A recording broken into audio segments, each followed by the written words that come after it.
안녕하세요. 성경을 읽다 보면 솔직히 좀 지루하게 느껴지는 부분이 있죠. 바로 수많은 이름들이 끝도 없이 나열되는 족보인데요. 그런데 만약 그 지루한 이름들 사이에 우리 인생을 바꿀 만한 엄청난 보석이 숨겨져 있다면 어떨까요? 오늘은 역대상 4장에서 바로 그 보석, 고통이라는 이름을 가졌지만 기도로 운명을 뒤바꾼 한 남자, 야베스의 이야기를 파헤쳐 보겠습니다. 자, 역대상 4장은 바로 이렇게 시작합니다. 누가 누구를 낳고 또 그 아들은 누구고 베레스, 헤스론, 갈미, 훌, 소발 이름들이 계속해서 이어지죠.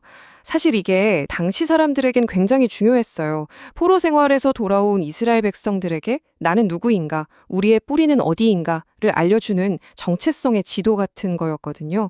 하나님이 이 모든 사람을 기억하신다는 증거이기도 하고요. 그런데 말이죠.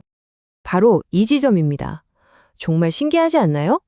수많은 이름들이 그냥 휙휙 지나가는데 갑자기 성경이 마치 달리다가 숨을 고르듯 딱 멈춰서서 한 사람에게만 스포트라이트를 탁 비추는 거예요. 아니 도대체 왜죠?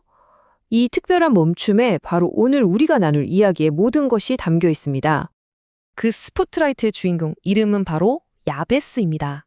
근데 그 이름의 뜻이 고통, 슬픔이에요.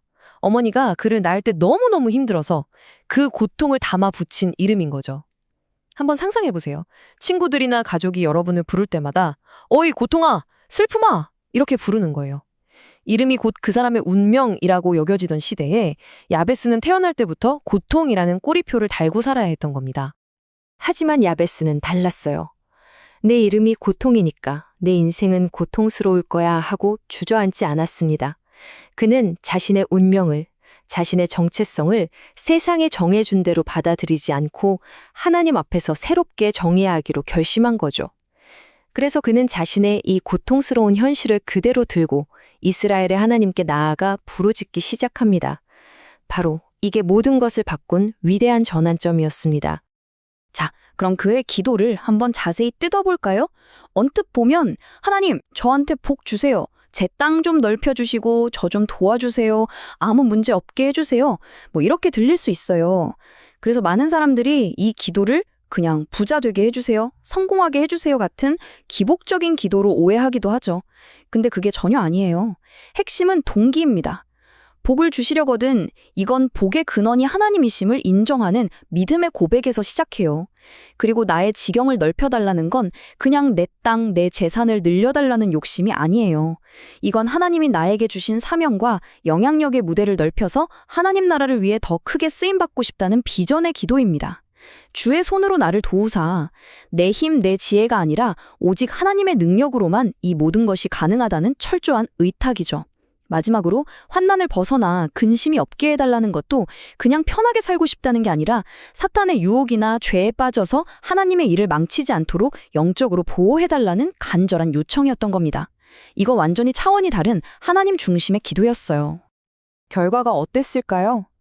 성경은 아주 간단하지만 정말 강력하게 딱 한 문장으로 요약합니다. 하나님이 그가 구하는 것을 허락하셨더라. 끝! 고통이라는 이름으로 시작된 인생이 하나님 나라를 향한 기도를 통해 완전히 뒤집히는 정말 영화 같은 순간이죠. 이 야베스의 기도가 얼마나 하나님 나라를 향해 있었는지는 예수님이 직접 가르쳐 주신 주기도문과 비교해보면 정말 소름 돋게 명확해져요. 보세요. 야베스가 나의 지경을 넓혀달라고 외쳤던 건 사실 주기도문에 나라가 임하시오며 라는 갈망과 정확히 같은 방향을 보고 있어요. 주의 손으로 도와달라는 건 뜻이 하늘에서 이룬 것 같이 땅에서도 이루어지에다 라는 순종의 고백과 다를 바가 없죠. 그리고 환난을 벗어나게 해달라는 건 우리를 시험에 들게 하지 마시옵고 다만 악에서 구하시옵소서 라는 간구와 똑같습니다. 놀랍지 않나요? 야베스는 가장 개인적이고 절박한 상황에서 가장 하나님 나라 중심적인 기도를 드렸던 거예요. 결국 고통이라는 이름으로 시작했던 야베스는 그의 형제들보다 존귀한 자로 인생을 마치게 됩니다. 이건 그냥 한 사람의 성공 스토리가 아니에요. 기독교 신앙의 가장 핵심적인 원리를 보여주는 거죠.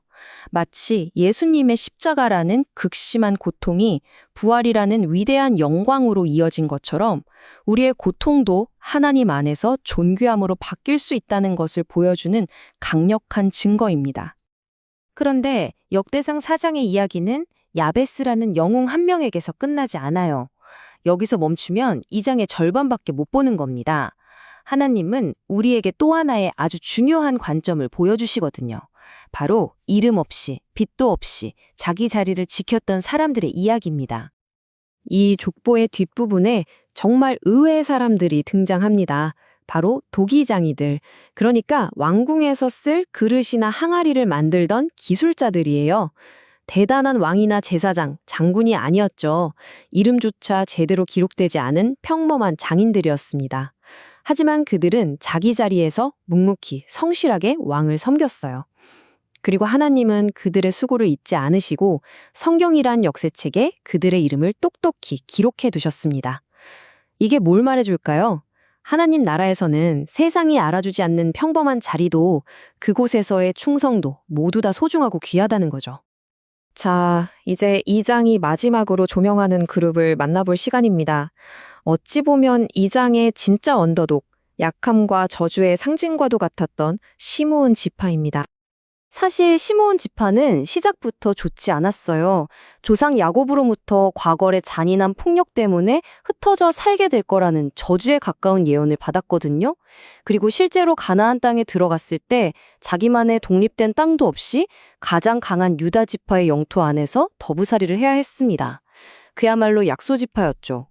그런데 역대상 4장은 이들의 놀라운 반전 드라마를 기록해요.